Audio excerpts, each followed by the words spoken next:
안녕하세요. 저는 40대 중반을 바라보고 있는 여자입니다. 요즘 가뜩이나 힘들어 죽겠는데 이젠 정말 사는 것이 힘에 부치기 시작하네요. 친구들한테 털어놓고 싶다가도 스스로 생각하기에도 제게 일어난 일들이 어이가 없고 기가 막혀서 차라리 내 얼굴에 침을 뱉는 게 나을 것 같더군요. 그렇게 입술만 달싹이길 수십 번. 그럼에도 불구하고 어딘가에 털어놔야 제가 숨이 쉬어지고 조금이라도 버틸 수 있을 것만 같아 고민에 고민을 거듭하다 이렇게 익명의 공간에다 글을 써서 사연을 보내봅니다. 이런 적이 처음이라 조금 횡설수설할 수도 있는데 조금 봐주시길 부탁드려요. 저는 정말 얼마 전까지 세상에서 가장 행복한 사람이었습니다. 남편과의 금슬도 무척이나 좋았고 무척이나 화목했고 행복했습니다. 저희 가족의 구성원은 저희 부부와 저희 사이에서 태어난 딸아이 이렇게 3명이었어요. 남편은 저와 동갑이고 딸아이는 이제 중학교를 다니고 있습니다. 딸아이는 공부도 무척이나 잘해서 저희에게 항상 100점짜리 시험지만 가져다 주었어요. 저희 부부의 큰 자랑거리였죠. 그렇게 우리 가족은 서로를 아껴주고 사랑했으며 큰 소리 한번 나지 않았고 정말 무척이나 화목했습니다. 하지만 그렇게 완벽하다고만 생각했던 제가 일군 가정은 제 착각에 지나지 않았습니다. 그 행복은 정말 순식간에 산산조각이 나버렸거든요. 저는 남편의 정확한 수입을 모릅니다. 사실 무슨 일을 하고 있는지조차 정확하게 알지 못합니다. 남편과는 선을 보고 만났고 1년 정도 교제 끝에 식을 바로 올렸거든요. 그리고 결혼과 동시에 남편은 제게 일을 그만두기를 원했고 저 또한 아이를 낳고 기르는 것에만 집중을 하고 싶어서 전업주부로 전향하게 되었습니다. 남편은 자신이 무슨 일을 하고 있는지 정확하게 말하는 것을 조금 꺼려했어요. 그래서인지 저도 언젠가부터 그런 행동이 조금 이상하다고는 막연하게 느껴왔던 것 같긴 합니다. 그런데 그 기간이 점점 길어져서 너무 익숙해졌던 나머지 남편이 얼머부리면서 넘어가려고 하면 저도 그렇구나 하며 넘긴 것이 화근이 되어버린 것 같습니다. 무슨 업종인지 물어본 적이 없었던 것은 아닌데 투자하는 업계에서 일을 하고 있다고만 알고 있어요. 사실 제가 많이 알고 있는 업종이 아니라서 그냥 그러려니 한 것도 있습니다. 이것도 제 죄라면 죄겠죠. 어찌되었든 저는 남편에게 따로 생활비를 받아서 생활을 했어요. 사실 매달 받는 생활비 자체도 다른 가정에 비해서 매우 넉넉한 편에 속합니다. 생활비로만 제게 500만 원 정도를 주거든요. 그 외에도 저희 형편은 넉넉한 편에 속했죠. 사실 일반 회사원 월급을 뛰어넘는 금액이 저희 집 한 달 생활비로 쓰입니다. 보험이랑 각종 공과금과 생활비를 쓰면 돈이 남아 돌아요.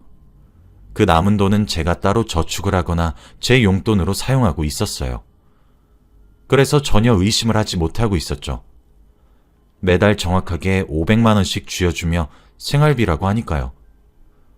경제적인 부분은 남편이 전부 도맡아서 관리를 했어요. 그리고 사실 저도 남편이 저보다 경제관념이 더 좋고 우월하다고 은연중에도 생각하고 있어서 저도 정해진 금액을 생활비로 받아서 그 돈만 운영하는 것이 편하기도 했고요.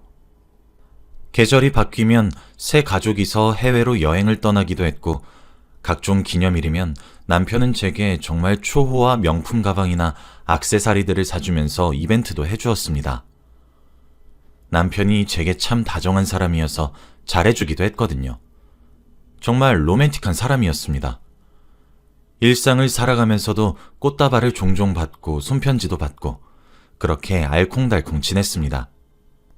남편과 선을 보게 된 것도 저희 친정이 그리 부유한 환경이 되지 못해서 부잣집에 시집 가고 싶었어요. 떵떵거리면서 여유롭게 살고 싶었죠. 그래서 선을 봤습니다. 제가 선을 본 조건은 재력, 딱 그거 하나뿐이었어요. 물론 저도 아무런 스펙을 쌓지 않은 것은 아닙니다. 평범한 집안에서 지원을 제대로 못 받고 자랐지만 결혼시장에 메리가트 있게 살아남기 위해 다른 여자들보다 눈에 띄기 위해서 팔자 한번 고쳐보고 싶어서 정말 최선을 다해서 살아왔어요. 학창시절 내내 공부로 전교권에서 놀아서 대학도 손에 꼽히는 곳으로 입학했고 좋은 성적으로 졸업을 했어요. 당연히 직업 또한 좋은 직업을 택했습니다. 시집을 여유로운 곳으로 가서 전업주부를 하려고 어렸을 때부터 정해놨었고요. 남편은 그런 제 공부머리와 외적인 부분을 마음에 들어 했고, 저 또한 남편의 부유함이 마음에 들었습니다. 그렇게 저희는 연애를 하게 된 것이었고요. 서로가 원하는 니즈가 잘 맞았으니까요. 그런데 만나다 보니 남편은 부유함뿐만 아니라 다른 장점들도 엄청 많은 사람이었습니다. 다정하고 로맨틱하고 정말 동화 속 왕자님 같은 사람이었어요. 그래서 결혼을 결심하게 된 것이고요. 솔직히 저는 조건 보고 결혼한 것이 그렇게 나쁘다는 생각을 하진 않아요. 저도 그런 사람들과 비슷해지기 위해 죽기 살기로 노력했고 제 자신을 가꾸었으니까요. 내적이든 외적이든 뭐든요. 그래서 결혼을 했을 때 정말 행복했습니다. 제가 원하는 삶에 한 발자국 가까워졌으니까요.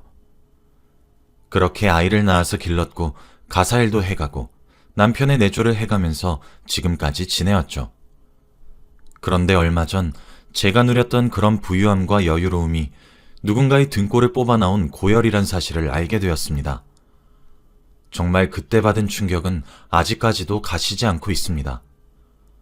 저는 철석같이 남편이 투자업계에서 일을 하는데 수익이 고수익이기에 그 말을 온전히 믿었습니다. 요즘 떠오르고 있는 비트코인이나 주식 또는 비싼 와인, 이런 것들로 돈을 벌어들여서 배당금을 많이 받는 건가 싶기도 했어요. 근데 남편은 제가 꼬치꼬치 캐물으면 조금 불쾌해하거나 불편해하길래 제 딴에는 배려해서 그렇구나 하고 넘긴 거고요. 그런데 남편이 말한 투자는 불법적인 일이더군요. 정말 법에 걸리는 일 말이에요. 남편은 조직적인 구조로 사람들을 모았고 그 사람들과 합심해서 불법적인 일을 했습니다. 정말 상상치도 못한 일이었죠. 제가 듣고 앉아 있는데 믿겨지지가 않을 정도였고 입이 정말 떡하니 벌어졌죠. 불법 사이트 운영과 스포츠 도박 사이트 운용은 정말 우스울 정도로 가벼운 죄였습니다. 앞장서서 사기를 치고 다녔고 불법적으로 경매와 거래를 통해 돈을 벌고 있더군요. 하루는 남편이 연락이 되지 않더라고요. 아침에 나갔는데 퇴근 시간이 지나고 밤이 늦고 새벽이 다가와도 남편은 집으로 귀가하지도 제가 건 전화를 받지도 않았습니다.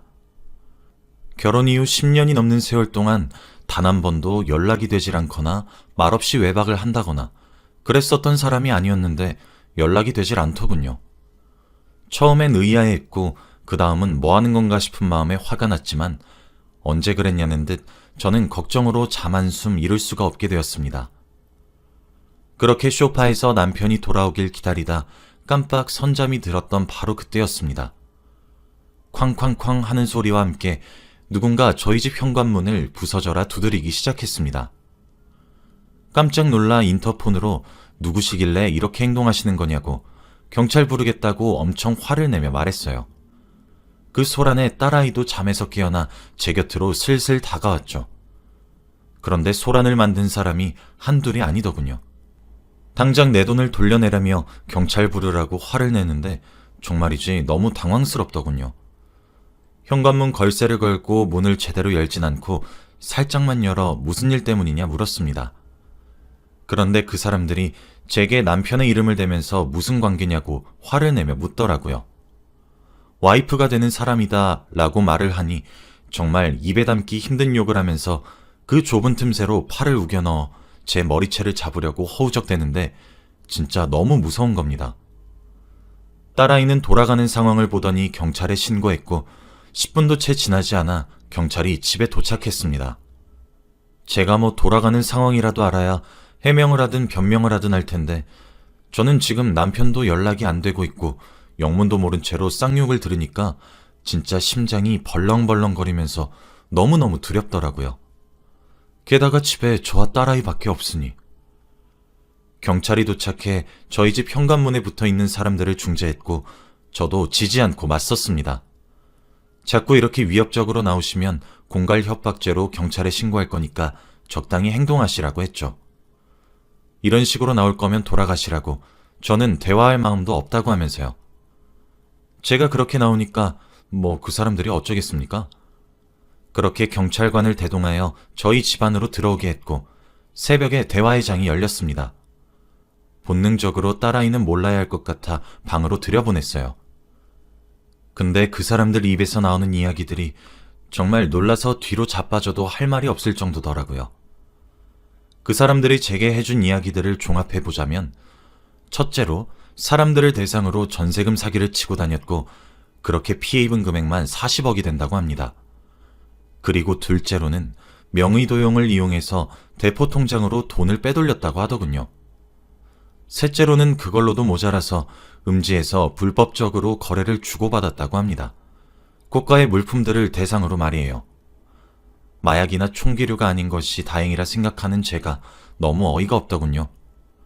그리고 경찰에서 이야기를 듣다가 남편의 신원을 조회해 본 결과 이미 전과가 있는 사람이었습니다. 불법 사이트와 도박 사이트 등을 해외 서버를 기준으로 돌리면서 돈을 정말 억소리나게 벌어들였고 그걸로 형사 기소가 되어서 과거엔 징역도 한번 살았더라고요. 저는 점점 드러나는 남편의 실체에 정말 까무러치고 싶은 심정이었습니다. 두 귀로 직접 들으면서도 믿어지지가 않았어요. 심지어는 계속 자가로 알고 있었던 집조차도 저희 소유가 아니었고 다달이 1,000만 원 가까이 되는 돈을 월세와 관리비 명목으로 남편이 지불하고 있었더군요. 남편은 전날 밤에 어쩌다 발목이 잡혀 이 모든 죄목이 낱낱이 밝혀지게 되었고 그래서 처자식을 집에다 버리고 몰래 혼자서 야반도주를 했다고 하더군요. 저는 그 사람의 와이프라는 이유 하나만으로 경찰에서 조사를 받아야 했습니다. 아무래도 피해 사기액이 한두 푼이 아니어서 그런지 제게 자꾸 남편을 어디에 숨겼느냐고 몰아세우더군요. 네, 맞아요. 제 남편 참 나쁜 사람이죠. 그런데 제가 감당할 일이 아니잖아요. 저도 그날 처음 알게 되어서 아무것도 몰랐어요. 두 귀로 직접 들을 이야기들을 정리하는 것조차도 저에게는 정말 많이 버거웠는데 자꾸 저더러 남편에게 연락을 하라고 하는데 정말 눈앞이 깜깜하더군요. 결국 조사 결과 제게는 혐의가 없다는 진실이 밝혀지게 되었고 그 사람들은 충분히 이해하는 마음이 들었어요. 저를 잡아 족치고 싶었겠지만 그럴 수 없는 현실이 원망스러웠겠죠. 여유롭고 평화롭게 살던 제 가정은 순식간에 파탄나게 되었고 게다가 파탄 원인이 되는 남편의 존재는 살았는지 죽었는지조차 알 수가 없었습니다. 당연히 저희가 살던 아파트도 나오게 되었고 친정에서 제게 작게 도움을 주셨고 그 돈으로 작은 월세방 하나를 구했어요. 딸아이의 학교에도 온갖 소문이 다 나서 딸아이는 자발적인 결정이긴 했으나 실상 강요받은 것과 다름없는 전학을 가게 되었고 항상 의젓하고 똑똑했던 딸아이는 엇나가기 시작했어요. 당연히 제 수중에 있는 돈들도 저는 비록 남편에게 생활비의 명목으로 돈을 받게 되었지만 그 돈 자체가 불법적인 루트로 벌어들인 돈이었기 때문에 사용할 수 없게 되었고 저 또한 급작스럽게 일을 해야만 했습니다. 하지만 경력이 결혼과 함께 단절된 여성은 일자리가 애초에 없었고 그 돈으로는 딸과 제 입에 풀칠하기가 어려웠죠. 경찰에게 제 남편이 붙잡혔냐고 틈이 날 때마다 찾아가서 여쭙습니다. 하지만 경찰 측에서도 남편을 붙잡을 수가 없었고 언제 잡힐지 모르겠다는 답변만 돌아왔습니다. 하늘이 무너지는 기분이었습니다. 딸아이는 점차 어긋나기 시작했고 나중엔 저모르게 술, 담배도 배운 것 같더군요. 딸아이에게 이러면 안 된다고 얘기를 하면서도 상처받은 딸아이의 모습을 보면 참 입이 떨어지지 않았어요. 이렇게 살기 싫었고 살고 싶지 않다는 마음을 먹게 되기까지는 정말 짧은 시간이 걸렸습니다. 사람이 감당하기 힘든 어렵고 힘든 일들이 여러 개가 겹치게 되면 쉽게 모든 것을 포기하고 놓을 수 있게 되더군요. 이런 말이 엄마로서 하면 안 된다는 소리란 사실을 당시에도 저는 알고 있었지만 저는 그 충격들을 감당할 자신이 없었습니다. 어떻게 죽어야 그나마 아프지 않게 죽을 수 있을까 하며 삶에 대한 애정이 점차 사라졌고 죽고 싶다는 욕망이 하루하루 커져가던 어느 날이었습니다. 겨우 구한 아르바이트 자리에서 일을 끝내고 집에 들어오는데 저희 집 근처에 사람 인형이 하나 보이더군요. 또 피해자들인가 싶어 너무 두려웠고 저는 저희 남편 아직 저한테 안 왔다고, 안 왔으니까 그만 좀 찾아오라고 소리를 빽 질렀습니다. 그런데 그 사람은 피해자가 아니더군요. 네, 여러분들이 예상했다시피 제 남편이었습니다. 남편은 그동안 어디서 어떻게 살았는지 모르겠지만 얼굴빛 한 점 상하지 않고 반질반질하더군요. 정말 기가 막혔습니다. 일단 들어가서 얘기하자는 남편의 말에 집 안으로 들였습니다. 얘기는 해야 할 것 같아서 말이에요. 남편은 그동안 밀항을 통해 잠시 중국으로 나가 피신해 있었다고 했고, 제가 그동안 알고 있었던 남편의 친한 동네 동생 아는 형, 그렇게 다섯이서 조직적이고 체계적으로 남들 등골을 쏙쏙 빨아먹으면서 부를 축적하고 있었다는 사실이었습니다. 저에게 말을 해서 저와 딸아이도 피신시키고 싶었으나 자신이 너무 늦게 눈치채서 어쩔 수 없이 고생하게 뒀다며 자기 마음도 편치 못했다는 말을 잘도 짓거리는데 저는 저놈이 무슨 미친망언을 하나 싶더군요. 이미 제 인생은 나락으로 떨어졌고 딸아이는 그 옛날 사랑과 배려가 충만한 아이가 아닌데 말이에요. 이혼을 요구하니까 자신이 법정에 설 것 같냐고, 자신이 법정에 서면 날 잡아가라고 자기 손으로 자기 손목에 수갑 채우는 꼴밖에 더 되는 거냐고, 어차피 혐의가 없는 걸로 풀려나지 않았냐고 아주 뻔뻔스럽게 우겨대는데 살인자의 마음을 처음으로 공감할 수 있게 되더군요. 저와 제 딸을 망가뜨린 남편을 죽여버리고 싶다는 생각이 마구 들었고 그렇게 생각하는 스스로에게 너무 놀랐어요. 저는 그대로 남편을 쫓아냈습니다. 남편을 쫓아내고 주저앉아 엉엉 우는데 방문이 스르륵 열리더니 딸이 나오더군요. 딸아이랑 부둥켜 안고 얼마나 울었는지 모릅니다. 저도 딸아이도 서로가 서로를 상처 입히면 안 되었던 건데 저희 모녀는 그날 새롭게 출발하기로 다짐했고 바로 짐을 싸서 야반도주를 감행했습니다. 아무도 저희를 알지 못하는 곳을 가서 집을 새로 구했어요. 딸아이도 새로 시작하고 싶어 하더군요. 새로운 지역에 정착하는 과정은 어려웠습니다. 하지만 그게 또 막상 해보니 할만하더군요. 딸아이는 다니던 학교를 중퇴하고 검정고시를 패스했고 저는 낮이나 밤이나 일을 해서 작은 미천을 마련했습니다. 돈을 벌면서 가장 먼저 한 일은 남편과의 이혼 소송이었습니다.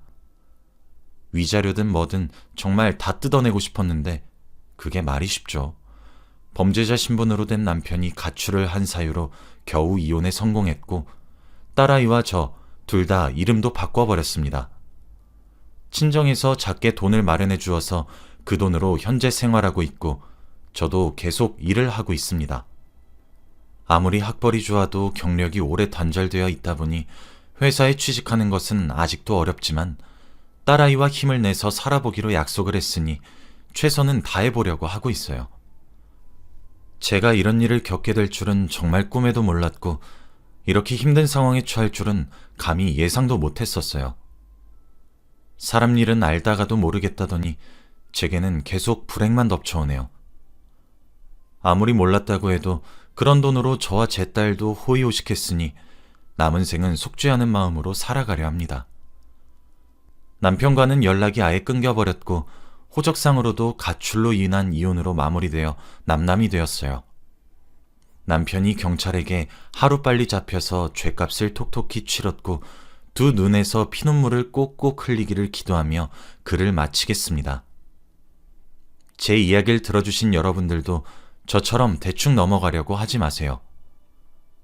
저는 제가 그렇구나 하고 넘겼던 모든 순간들을 뼈저리게 후회하고 있습니다. 믿는 도끼에 발등 찍힌다는 옛말이 그렇게 틀린 말이 아니란 것을 깨닫게 되었어요. 여기까지가 제 이야기였고요. 긴 이야기 들어주셔서 감사합니다. 행복하세요.